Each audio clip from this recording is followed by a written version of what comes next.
Bapak Ibu Saudara sekalian, puji Tuhan, haleluya. Saya ucapkan selamat pagi, shalom semuanya. Itu hanya 10%, sekali lagi selamat pagi, shalom Bapak Ibu Saudara semua. Tuhan Yesus baik, amin. Kasih tahu kanan kiri, Tuhan Yesus baik untuk saya. Ya kan? Dan coba kasih tahu kanan kiri, kamu seger banget hari ini. Wah, karena habis memuji Tuhan, saya percaya orang yang memuji Tuhan hidupnya diberkati oleh Tuhan. Amin. Tepuk tangan yang paling meriah buat Tuhan.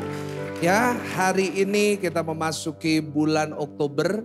Kita sudah hampir berada di akhir tahun. Dan saya percaya sebelum akhir tahun ini datang, sebelum kita memasuki tahun baru, Tuhan akan menjawab doa-doa saudara semua. Amin. Yang penting kita tetap setia, kita tetap percaya. Doa saya sebagai gembala selalu menyertai saudara. Saya percaya setiap saudara orang-orang yang diberkati oleh Tuhan. Amin. Saudara siap mendengarkan firman Tuhan hari ini? Kita buka Alkitab kita bersama-sama dari Ayub. Pasalnya yang kedua, ayatnya yang ke-7 sampai ayatnya yang ke-10. Saudara, Tuhan gerakkan saya untuk saya menyampaikan firman tentang Ayub. Nah, banyak orang sudah tahu cerita tentang Ayub.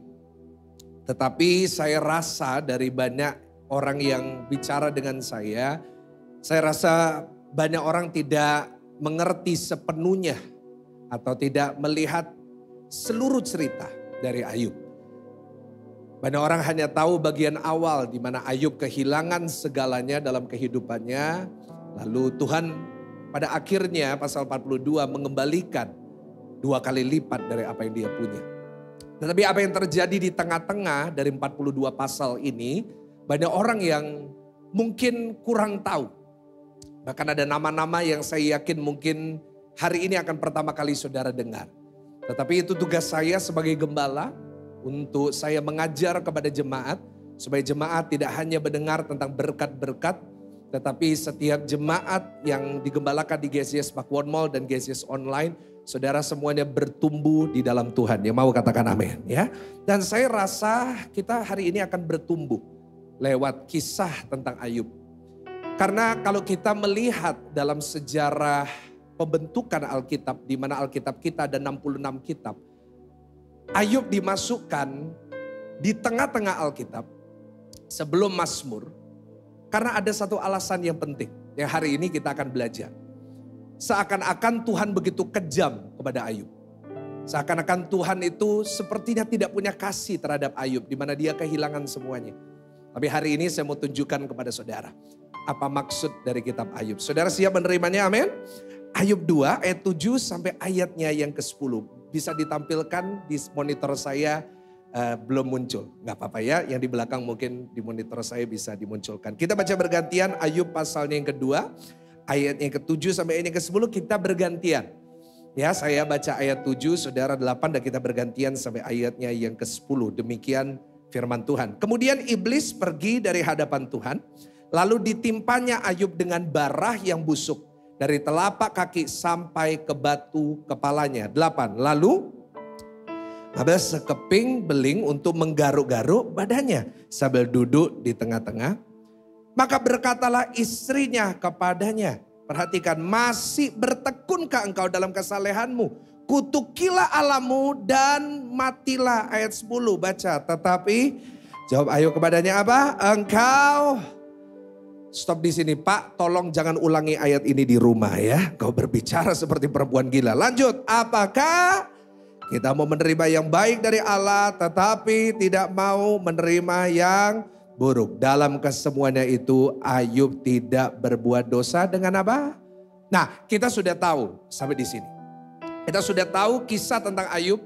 Dia kehilangan semuanya. Dia kehilangan perusahaannya, pabriknya, dia kehilangan 10 anaknya, nanti akan kita bahas. Tetapi pada saat istrinya berkata, kutukilah Tuhanmu dan matilah. Ayub berkata, apakah kita hanya mau menerima yang baik dan tidak mau menerima yang buruk? Dan dalam hal itu dia tidak berbuat dosa. Ada satu lagi yang tidak perlu kita baca, yang sering kita dengar di rumah duka. Yaitu Tuhan yang memberi, Tuhan yang mengambil, terpujilah. Nah, seringkali kita stop di situ. Seringkali kita melihat Ayub sebagai seseorang yang begitu saleh. Tidak berdosa dengan mulutnya, dia tetap bersyukur, kehilangan semuanya bersyukur, ngadepin masalah bersyukur, akhirnya Tuhan kembalikan 2 kali lipat. Tapi saya mau kita buka Ayub 3 ayat yang pertama. Hanya beberapa ayat setelah itu, Ayub 3 ayat yang pertama. Baca bersama-sama dengan saya, 1, 2, 3. Sesudah itu Ayub membuka mulutnya dan baca sama-sama, dan apa? Cepat banget ya. Baru beberapa ayat sebelumnya dia berkata kepada istrinya, apakah kita hanya mau menerima yang baik dan tidak mau menerima yang buruk? Dalam itu dia tidak berbuat dosa. Tapi dalam sekejap, tetap tampilkan ayatnya. Dia membuka mulutnya dan apa? Dia berkata, lebih baik aku gak lahir. Hari kelahiran ulang tahun senang atau sedih? Senang karena apa? Yang pasti bukan karena tambah tua, saudara. Tetapi senang karena dapat hadiah, orang-orang mengucapkan, orang-orang perhatian, menunjukkan kasih terhadap kita. Tetapi di sini Ayub berkata, aku kutukin hari kelahiranku. Bahkan kalau nanti saudara baca, saya gak punya waktu untuk bahas semua ayat. Dia berkata, mestinya pada saat itu waktu mamaku hamil dengan aku, mestinya dia keguguran. Lebih baik aku gak usah lahir. Dan nanti kalau saudara baca pasal 4, 5, 6, 7 berkali-kali. Ayub mengutuki dirinya, mengutuki hari kelahirannya. Dia bimbang akan Tuhan. Dia tidak punya iman lagi akan Tuhan. So many things. Padahal di awal dia kuat. Imannya teguh. Tiba-tiba dalam beberapa waktu, imannya jatuh. Saudara, hari ini saya mau membawa firman. Saya beri tema iman yang naik turun. Ulangin sama-sama. Iman yang apa? Naik turun. Karena ini yang kita lihat dalam kehidupan Ayub. Imannya seringkali naik dan seringkali turun. Saudara, setiap kita semua diberikan iman. Saya percaya setiap kita di ruangan ini pasti punya iman. Terima kasih buat 2 orang yang bilang amin. Saya ulangin sekali lagi. Saya berdoa di sini semuanya punya iman.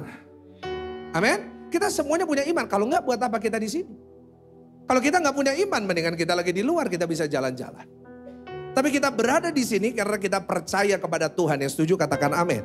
Iman itu anugerah dari Tuhan. Iman itu bukan usaha kita. Oh, saya ini berusaha cari Tuhan. Enggak. Iman itu pemberiannya Tuhan.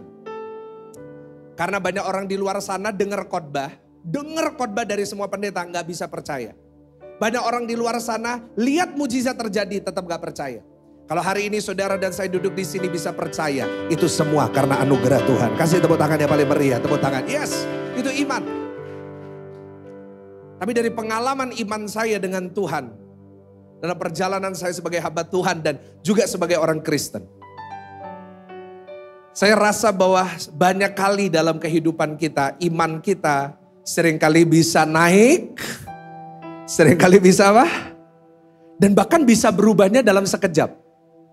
Dalam rentan beberapa menit. Seringkali kita bisa ngerasa Tuhan itu dekat banget sama kita. Kita bisa ngerasa, aduh Tuhan itu seperti meluk saya Pak Pendeta. Puji Tuhan.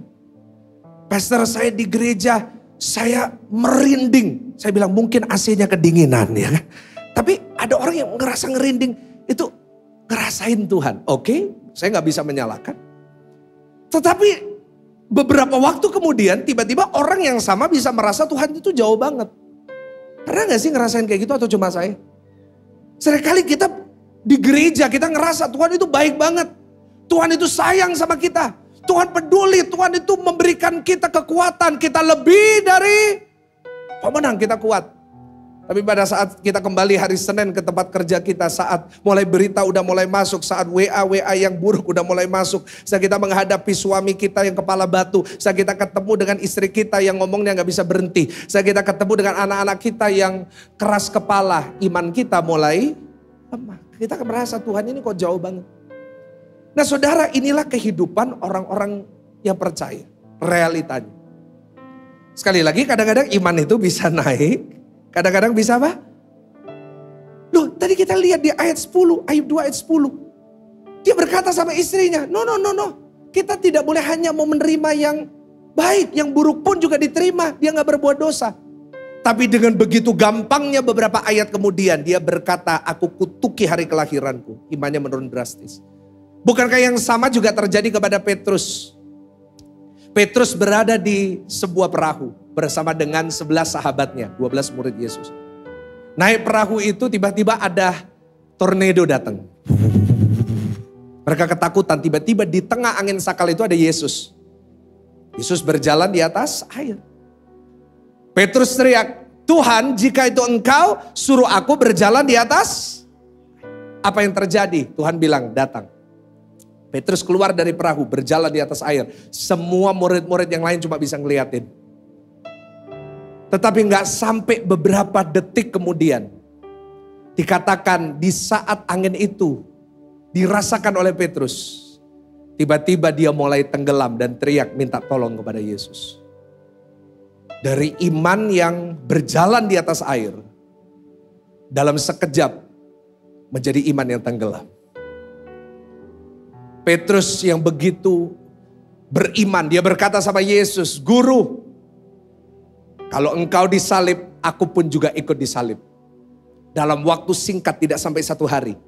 Pada saat dia ditanyain oleh orang-orang, apakah kamu murid Yesus? Berapa kali Petrus menyangkal? Cepet banget ya manusia ini. Imannya dari kuat tiba-tiba bisa lemah. Saudara, saya rasakan dalam roh saya ini banyak terjadi hari-hari ini di antara kita. Seringkali kita ngerasa kuat. Seringkali kita bisa beriman banget sama Tuhan. Tapi karena 1-2 alasan tiba-tiba iman kita bisa lemah. Saya menemukan saudara bahwa ada 3 alasan kenapa iman itu bisa naik turun. Yang pertama sederhana. Iman itu bisa naik turun karena perkataan orang lain. Ulangin sama-sama, karena apa? Perkataan orang lain. Bagi Ayub itu perkataan istrinya. Dia ini udah sakit.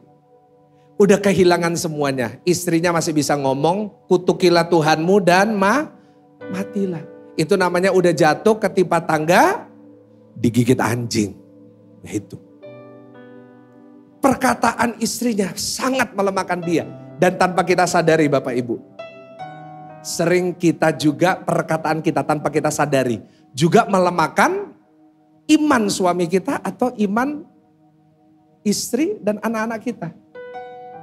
Ibu-ibu nih, coba saya mau tanya. Kalau suaminya dalam bisnis ada masalah. Contoh ditipu orang, uangnya ditipu orang. Terus pulang ke rumah cerita sama istrinya. Biasanya istrinya ngomongnya gimana? Gak apa-apa sayang, uang bisa dicari. Yang penting kamu masih hidup sarenge. Gitu? Wah, andai itu kenyataan. Tapi biasanya suami udah ketipu, udah kena masalah, istri di rumah ngapain? Tangannya kayak gini. Wis tak kandani tuh. Kan saya gak mau ngerungokno tuh. Salai dewi. Waduh. Anak-anak kita sekolah nilainya jelek. Saya mau tanya sama saudara orang tua. Menurut saudara anak ini ingin gak nilainya jelek? Gak mungkin, gak ada lah yang mau tiba-tiba nilainya jelek. Memang gak bisa. Saudara pun dulu waktu sekolah saya mau tanya, pernah gak nilai jelek? Pernah. Gak ada anak yang mau nilainya 45 kecuali mau merdeka itu ya 45. But the reality is gak ada yang mau. Tapi banyak orang tua, mohon maaf ya, saya bukan menggurui. Tapi ngomong sama anak, kamu ini cek bodoh ya, anaknya sopo. Loh siapa sih ngomong ini? Ya kan ini anaknya, nah, akhirnya itu membuat anak itu bukan malah pinter, tapi tambah bodoh. Loh ini bener. Seringkali kita ini ya kurang bijak dengan perkataan kita. Istri udah dandan, kita bapak-bapak gak pernah bisa menghargai. Ya kan? Sering aduh diomelin. Kamu itu ngapain ke salon terus? Istri nangis. Loh aku ke salon supaya aku kelihatan cantik. Loh papa ngapain minum terus sampai mabuk. Iya aku minum supaya kamu kelihatan cantik. Loh. Astaga saudara. Akhirnya apa yang terjadi? Istri jadi lemah. Suami jadi lemah. Anak jadi lemah. Satu keluarga jadi stres. 4 orang stres kumpul di rumah. Rumahnya jadi rumah sakit. Saudara ngomong kan bukan saya kan. Karena apa? Pengalaman pribadi. Nah Perkataan orang seringkali bisa menjatuhkan kita. Percaya dengan saya, dalam iman saya sebagai hamba Tuhan. So many times perkataan orang menjatuhkan saya. Kadang-kadang kita gak bisa menghentikan ya omongannya orang terhadap kita. Saya ini banyak yang melemahkan saya. Saya pernah habis khotbah, saya ke toilet, saya masuk cubicle, saya lagi mau buang air, tiba-tiba di luar ada 2 bapak-bapak ngobrol. Tadi saya khotbah gak enak ya. Loh, saya lagi di dalam loh. Selama 10 menit ngomongin khotbah saya. Iya khotbahnya gak entos yuk. Loh, saya udah lama gak dengar kata entos saudara. Benar. Sampai saya itu keluar, muka saya itu pucat. Mereka lihat saya juga ikut pucat saudara. Saya ini ya kadang-kadang aduh repot jadi pendeta. Diomongin orang itu kadang-kadang iman saya bisa lemah. Dulu sekarang udah enggak. Baru-baru ini ada orang ngomongin saya sama istri. Pastor Michael sama istri itu kalau di atas mimbar kelihatannya harmonis. Padahal di bawahnya sendiri-sendiri. Loh, saya sampai bingung. Apakah saya harus menempelkan diri sama istri selalu saudara? Ya kan selalu kayak perangko kayak kembar siam gitu saudara sama istri. Saya kan gak mungkin. Kadang-kadang kan kita juga memang ada waktu. Kalau kita lagi di pesawat, kita lagi jalan. Kadang-kadang kita buka handphone, kita balas WA. Tapi kadang-kadang perkataan orang itu menjatuhkan kita. Dan itu normal. Saya ingetin saudara. Jangan biarkan perkataan orang melemahkan iman saudara. Yang setuju kasih tepuk tangan buat Tuhan ya. Gak perlu, gak apa-apa. Ya orang boleh ngomong, biarin. Yang kedua, masalah itu bisa membuat iman kita naik turun. Yang ketiga, intimidasi iblis. Nah 3 hal ini dialami oleh Ayub. Ayub ngadepin masalah, uangnya habis. Uang habis masalah gak Bapak Ibu? Masalah. Dia diintimidasi juga oleh iblis. Dan pada akhirnya kita lihat sebuah perjalanan iman dalam kehidupan Ayub. Wah 42 pasal dia bergumul sama Tuhan. Tetapi pada akhirnya hasilnya bagus.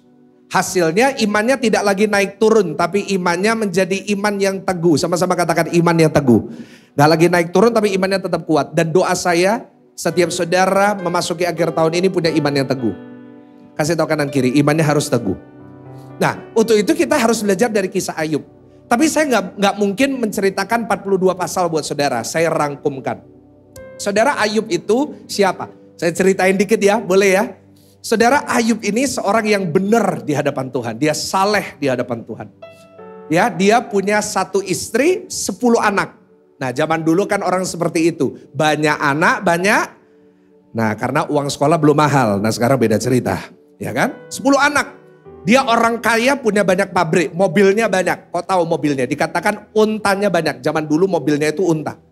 Banyak sekali. Dia punya perusahaan. Wah dia orang yang sangat kaya. Bahkan paling kaya pada zaman itu. 10 anaknya ini seperti anak orang kaya yang biasanya. Sukanya party. 10 anak gantian setiap malam party. Hari pertama rumahnya anak pertama. Anak kedua hari kedua. Bergantian. Setiap malam berfoya-foya, bersenang-senang. Ayub ngapain? Setiap pagi, setiap subuh. Ayub selalu doa sama Tuhan. Tuhan, kalau anakku tadi malam buat salah, kalau tadi malam berdosa, tolong ampuni, mempersembahkan korban. Bayangin, setiap hari kayak gitu. Ini orang benar. Satu hari Tuhan berkata-kata, Tuhan lagi berbicara. The Council of Heaven. Dia beritahu kepada semua, lihat Ayub, di dunia ini gak ada yang kayak dia. Bayangin. Di mata Tuhan dia nomor 1. Iblis ngomong, loh Tuhan ini bisa kayak gini, bisa hidupnya benar karena engkau masih melindungi dia. Dan itu nyata. Bagi setiap kita yang hidup, saudara harus sadar setiap kita semuanya ini dikasih Tuhan pagar perlindungan. Kalau saudara dan saya sampai hari ini bisa selamat, masih punya berkat, masih punya keluarga, gak celaka. Itu semuanya karena ada pagar Tuhan yang melindungi saudara dan saya. Tepuk tangan dulu buat Tuhan. Nah ini dipagerin sama Tuhan. Tapi Tuhan bilang gini, enggak, bukan karena itu. Dia orangnya tulus. Iblis bilang, sabut aja pagarnya. Kita akan lihat apakah dia tetap memuji engkau. Diangkat pagarnya. Mulailah beruntun masalahnya. Tiba-tiba pegawainya datang, pabrik kebakaran. Berikutnya dicuri sama orang ternaknya.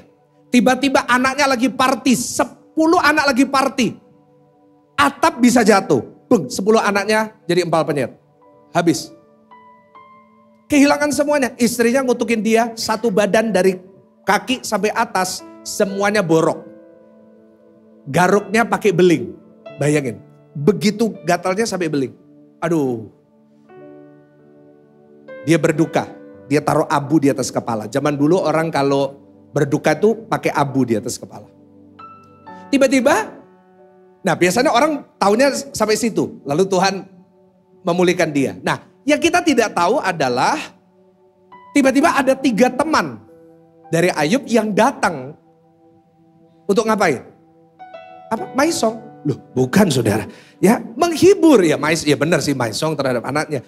Namanya Elifas, Bildad, dan Zofar. 3 teman. Datang menghibur dia. Bukan malah menghibur, tapi tiba-tiba menjadi ajang untuk nyala-nyalain Ayub. Yub, kamu tuh salah apa Yub? Kok sampai anakmu mati semua, sampai semua ini terjadi? Kamu ada dosa apa? Ayub gak terima. Ayub bilang, aku gak salah. Aku gak pernah melakukan kejahatan. Berpasal-pasal mereka debat. Karena itu saya ingetin ya. Gak ada orang yang bakal bertobat, percaya Tuhan karena debat. Karena itu kalau punya teman yang suka debat sama kita, gak perlu diladenin. Yang setuju katakan amin. Karena gak mungkin ketemu. Akhirnya apa yang terjadi? Mereka berempat marah-marah berdebat. Tiba-tiba ada teman keempat, orang kelima datang.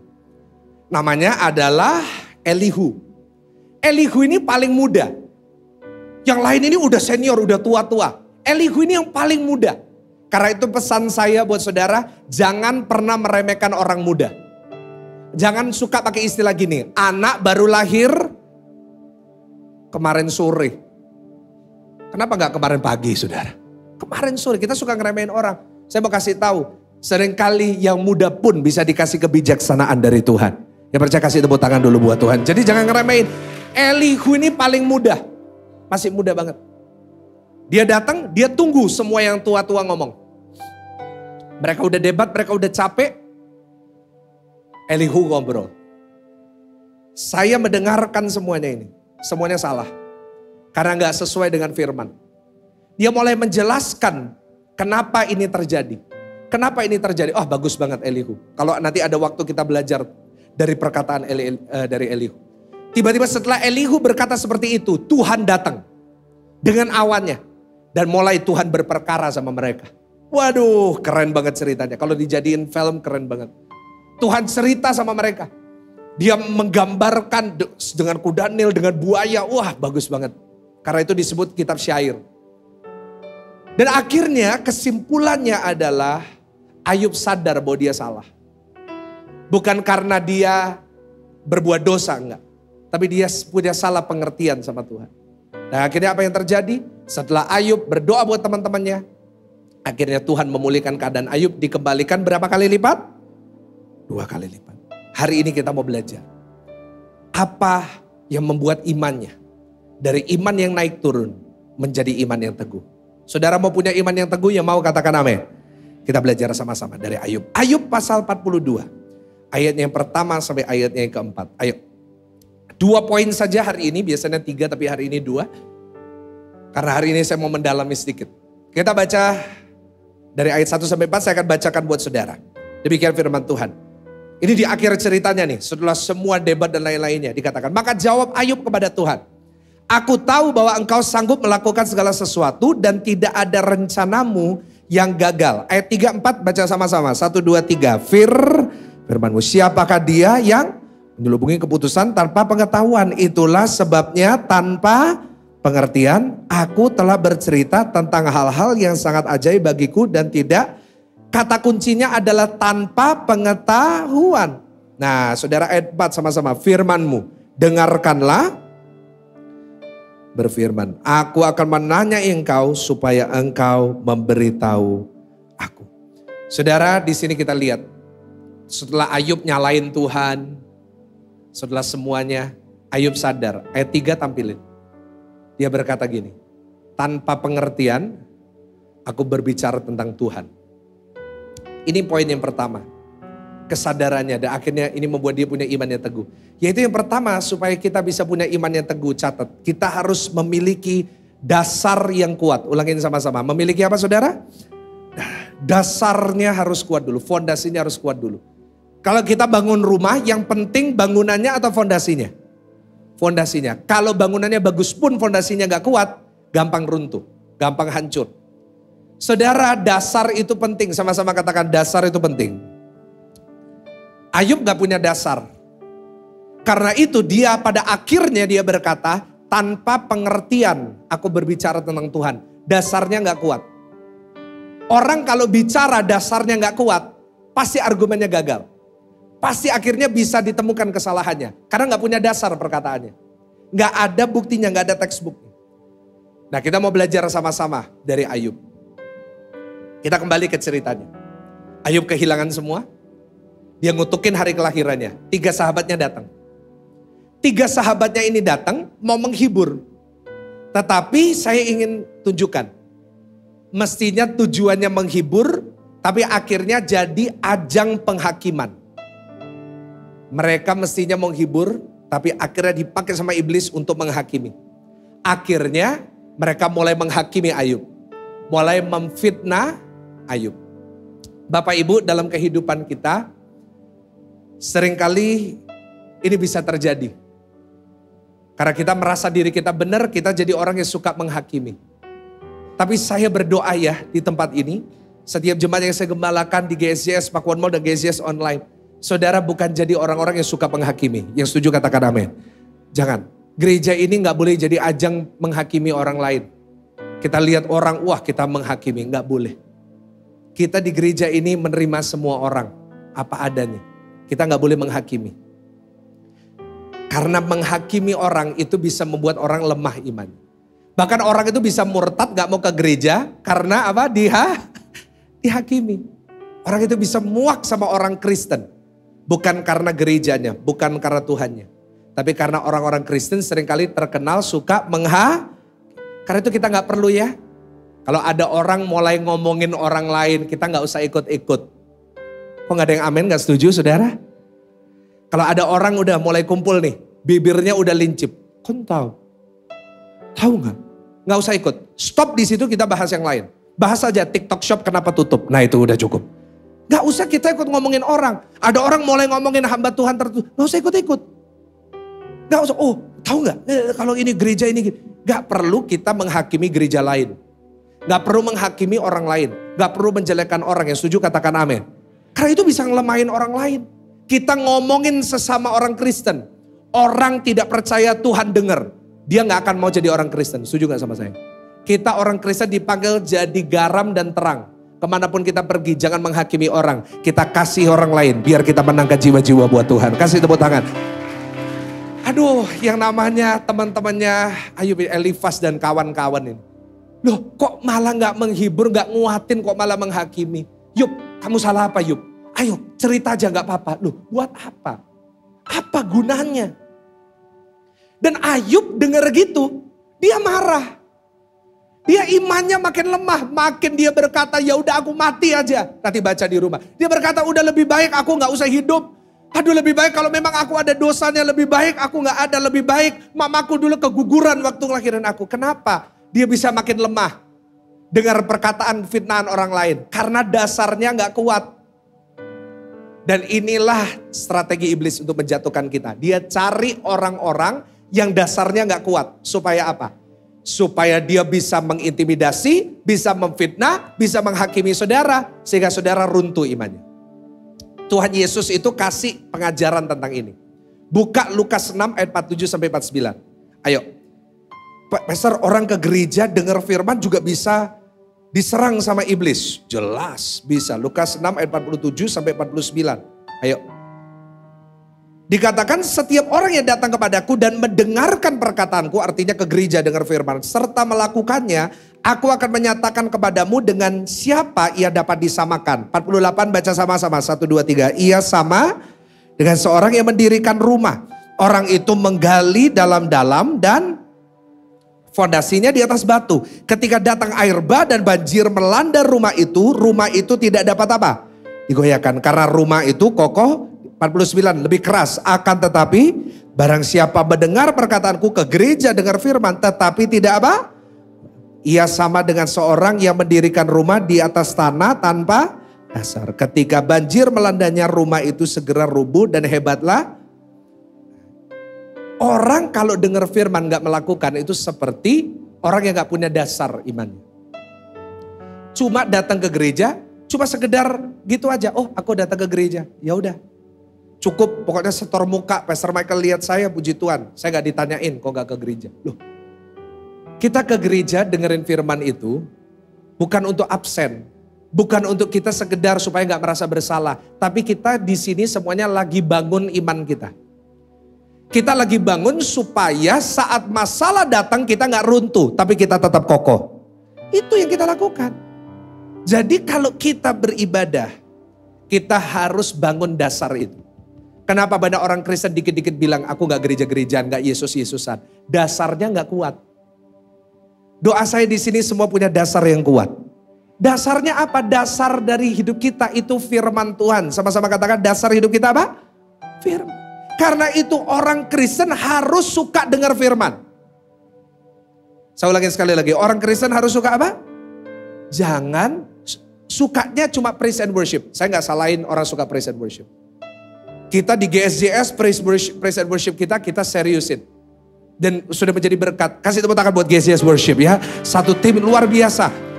Setiap minggu, setiap bulan jutaan orang diberkati lewat pujian dan penyembahan dari GSJS Worship. But jangan sampai ibadah ini kita kalau praise and worship kita senang terus dengar firman. Terus kita ketiduran. Jangan. Di gereja jangan sampai ketiduran. Coba periksa kanan kiri ada ketiduran gak? Ada di gereja sampai ngorok. Sampai sebelahnya marah. Hei jangan keras-keras aku sampai kebangun. Saudara saya mau beritahu kepada saudara. Orang Kristen harus suka firman. Siapapun yang ngomong. Siapapun yang bicara harus suka firman. Jangan waktunya dengar firman main handphone. Saudara sepanjang minggu ini. Ada berapa hari sih? 7 hari kan? Ada berapa jam sehari? 24. Loh saudara 24 jam kali 7 ini. Masa gak cukup sih di handphone saudara? Masa ibadah cuma 2 jam, 1 jam setengah? Masa sih gak bisa kita kasih buat Tuhan? Yang setuju katakan amin. Kalau kita ke gereja, cuma datang denger, gak pernah ngelakuin, gak pernah diseriusin. Kita cuma sekedar masuk telinga kanan, keluar telinga kiri. Itu seperti saudara gak punya dasar. Nanti tiba-tiba kalau kena masalah, kau pasti runtuh, kau pasti marah sama Tuhan. Tapi orang yang punya dasar yang kuat firman Tuhan, lewatin masalah dia gak akan kalah, tapi lebih dari pemenang. Gitu saudara, ya kan? Ingat. Kalau bukan firman yang jadi dasar itu kebohongan iblis. Banyak orang membangun imannya atas dasar kebohongannya iblis. Dia gak melakukan. Dan apa yang terjadi di saat air bah itu datang? Runtuh. Tapi hari ini kalau saudara bangun iman saudara atas dasar firman kebenaran. Gak ada satupun yang bisa meruntuhkan saudara dan saya. Ayub itu bangun tanpa pengetahuan dan pengertian. Karena itu dia berkata lebih baik aku mati. Orang yang hidupnya suka berkata lebih baik aku mati. Itu orang-orang yang gak punya dasar yang kuat. Udah jelas. Aduh hidupku susah. Orang yang punya dasar firman Tuhan ngadepin apapun dia pasti tetap kuat. Iblis itu selalu ya hari-hari ini suka menuduh kita. Oh lihat kamu sakit. Ini gara-gara orang tuamu dulu, gini. Kamu sakit karena kamu dosa, kamu sakit karena ini. No. Orang kalau tahu kebenaran, dengar berbagai macam kebohongan, gak akan percaya. Contoh, ada orang datang sama saudara, 1 tambah 1 sama dengan 4. Saudara bilang apa? Salah. Kenapa kita serentak bisa bilang salah? Karena dari kecil kita udah dasarnya udah jadi matematika kita. 1 tambah 1 sama dengan. Jadi kalau ada orang siapapun bilang 1 tambah 1 sama dengan 4, kita gak akan percaya. Setuju gak sama saya? Kalau kita dasar iman kita kuat dari sejak kita muda. Dari sejak kita kecil. Karena itu pentingnya sekolah minggu buat anak-anak kita. Saudara punya anak-anak saya berharap ya. Diajak ke sekolah minggu. Supaya apa? Dari kecil itu dasarnya kuat. Jangan sampai dari kecil saudara bawa ke gereja main game di gereja. Saya lihat itu seringkali saya itu suka. Kalau gak khotbah suka jadi penyelundup. Suka gak pakai jas saya duduk di antara jemaat. Saya lihat orang-orang tua bawa anaknya, dari kecil dibiarin anaknya sebelahnya main game. Main Mobile Legend. Pastor kok tahu? Ya dulu pernah main, sekarang udah enggak. Dia main. Dari kecil imannya gak pernah dibangun. Jangan kaget, nanti dia usia remaja, pasti dia melawan saudara dan gak akan mau ke gereja. Dari kecil bangun dasarnya supaya apa? Supaya anak-anak kita saat mereka hadapin masalah di masa depan yang akan lebih parah. Mereka bisa tetap kuat dan menjadi orang-orang yang hebat juga. Kasih tepuk tangan dong buat Tuhan. Itu penting. Karena kalau dasar kita bangun sejak awal. Boleh ada kebohongan apapun. Gak akan pernah buat kita jatuh. Gimana kita bangun dasar? Pertama, merenungkan firman. Firman Tuhan gak pernah bilang, bacalah firman Tuhan siang dan malam. Itu salah total. Ada banyak orang suka kompetisi banyak-banyakan baca Alkitab. Kamu sepiro kali baca Alkitab selesai dari Kejadian sampai Wahyu? Aku 25. Loh, apa urusan saudara dengan berapa kali orang membaca? Menurut saya lebih baik saudara membaca satu ayat dan melakukan daripada hafal Alkitab gak pernah melakukan. Renungin firman, bukan banyak-banyakan baca ayat. Saya gak pernah ya keep track gitu. Oh, dulu saya keep track. Wah, saya udah berapa kali nyelesain. Sekarang udah enggak. Kenapa? Saya kalau baca firman, itu lebih baik saya satu pasal, saya 1 minggu saya renungin. Seperti Ayub ini. Saya renungin sepanjang minggu. Saya renungin tentang kisah Ayub, tentang ayat-ayat. Sepanjang minggu saya renungin. Kemanapun saya pergi saya renungin. Akhirnya saya dapat sesuatu. Saya berdoa di sini kita mulai merenungkan firman Tuhan setiap hari. Yang setuju katakan amin. Ada waktu renungin. Pastor saya gak ada waktu, pastor saya sibuk. Saudara kan sekarang Surabaya kan macet, lontar kan ditutup. Ya kan? Saudara kan kena macet. Pak, gunakan itu untuk ngerenungin firman. Jangan ngerenungin masalah, renungin firman. Yang kedua, bangun dasar yang kuat dengan kita memperkatakan firman. Firman itu harus diperkatakan.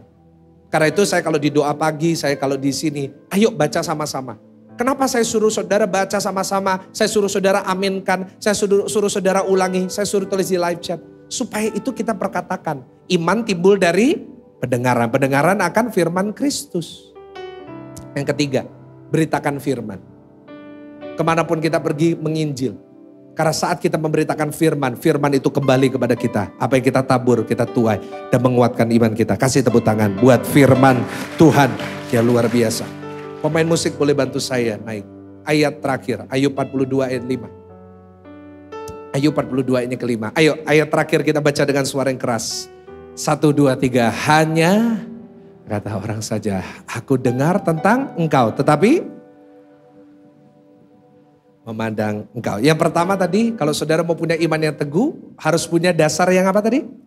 Yang kuat. Yang kedua, kalau saudara mau punya iman yang teguh, harus berdamai dengan masalah. Ulangin sama-sama, berdamai dengan apa? Berdamai dengan masalah. Saudara, Ayub itu imannya bisa menurun sebegitunya. Kenapa? Karena dia gak berdamai dengan masalahnya. Kenapa Ayub imannya bisa naik turun? Perspektifnya salah tentang masalah. Perspektifnya salah. Dia punya perspektif seperti ini. Ini yang banyak orang miliki. Saya salah, punya masalah, karena saya berdosa. Ada gak yang punya perspektif kayak gini? Saya salah karena dosa saya. Oke, saya mau garis bawahi. Ada masalah yang timbul karena dosa. Ada. Tapi not everything is about sin. Seringkali ada masalah yang terjadi bukan karena dosa. Kalau kita punya perspektif kayak gini, iman kita pasti lemah. Saya kasih contoh. Ayub ngobrol sama 3 temannya. Kenapa imannya gak makin kuat? Karena 3 temannya nuduh Ayub. Kamu punya dosa apa? Kasih tahu ke kita. Ayub perspektifnya juga salah. Iya ya, ada dosa apa? Dia mulai membuktikan. Dia mulai menceritakan dirinya. Akhirnya jadi ajang di mana membahas tentang dosa. Ya. Ini yang akan membuat iman kita makin lemah. Karena perspektif kita tentang masalah berbeda dengan Alkitab. Saya catat seperti ini ya. Kesalahpahaman itu selalu lahir dari perspektif yang berbeda. Saya ulangi sekali lagi. Kesalahpahaman selalu lahir dari apa? Perspektif yang berbeda. Kalau orang perspektifnya udah lain, pasti salah paham. Suami istri, kalau perspektifnya, cara pandangnya lain, pasti banyak bertengkarnya. Setuju gak sama saya Bapak Ibu? Iya. Suami istri, kalau punya cara pandang yang sama, pasti gak mungkin bertengkar. Tapi kenapa bertengkar terus? Karena memang laki dan perempuan berbeda. Karena itu suami istri itu harus selalu berada di dalam satu prinsip. Saya harus berusaha mengerti perspektif dari pasangan saya. Firman Tuhan itu berkata, suami dan seorang laki-laki akan meninggalkan orang tuanya menjadi satu dengan istri. Saya ulangi, coba lihat saya. 1 tambah 1, firman Tuhan bilang sama dengan, gak masuk akal kan? Gimana 1 tambah 1 bisa jadi 1? Ayo yang sudah menikah boleh gak jawab saya? Gak iso Pak, sampai sekarang aku ya 1-1 Pak. Jangan. 1 tambah 1 gimana sama dengan 1? Sederhana, dua-duanya dikurangin. Jadi suami dan istri sepanjang hidupnya harus terus makin berkurang sifat-sifat negatifnya. Kalau rumah tangga selalu 1-0, suaminya bilang, aku memang kayak gini, kon mau apa? Wah, rumah tangga gak akan pernah bisa bertemu. Selalu akan salah apa? Tapi kalau kita terus kurangi kekurangan kita, kelemahan kita. Dari situ kita bisa nyamain perspektifnya. Begitu juga dengan Tuhan. Kalau kita perspektifnya sama Tuhan gak pernah sama, pasti sering salah paham sama Tuhan. Kita lihat masalah lalu kita bilang, wah hancur hidupku, wah ini Tuhan menghukum aku, wah ini karena dosaku. Sampai kapanpun iman saudara akan lemah. Hari ini saya mau saudara berdamai dengan masalah. Kasih tahu kanan kiri, berdamai dengan masalah. Nah, kenapa kita berdamai dengan masalah? Saya tunjukin perspektif Alkitab tentang masalah. Ini yang terakhir. Yang pertama, masalah itu diizinkan, bukan dari Tuhan. Masalah diizinkan untuk kita bisa mengalami Tuhan. Ulangi sama-sama. Untuk kita bisa apa? Masalah itu diizinin sama Tuhan. Supaya kita ini punya pengalaman sama Tuhan. Ayub 42 ayat yang kelima berkata, dulu aku dengar dari kata orang.